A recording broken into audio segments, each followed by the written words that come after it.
سے بچا لیا۔ کہا جائے گا کہ اپنے اعمال کے صلے میں مزے سے کھاؤ اور پیو،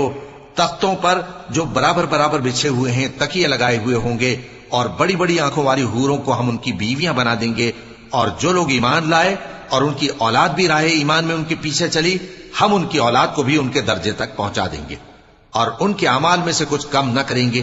ہر شخص اپنے اعمال میں پھنسا ہوا ہے، اور جس طرح کے میوے اور گوشت کو ان کا جی چاہے گا ہم ان کو عطا کریں گے۔ وہاں وہ جام شراب کی چھینا جھپٹی کریں گے، جس کے پینے سے نہ کوئی لغو بات ہوگی اور نہ کوئی گناہ کا کام۔ اور نوجوان خدمتگار جو ایسے ہوں گے جیسے چھپائے ہوئے موتی، جو ان کے آس پاس پھریں گے اور ایک دوسرے کی طرف رخ کر کے آپس میں گفتگو کریں گے، کہیں گے کہ اس سے پہلے ہم اپنے گھر میں اللہ سے ڈرتے رہتے تھے، تو اللہ نے ہم پر احسان فرمایا اور دوزخ کی گرم ہوا کے عذاب سے ہمیں بچا لیا۔ اس سے پہلے ہم اسے پکارا کرتے تھے، بے شک وہ احسان کرنے والا ہے، مہربان۔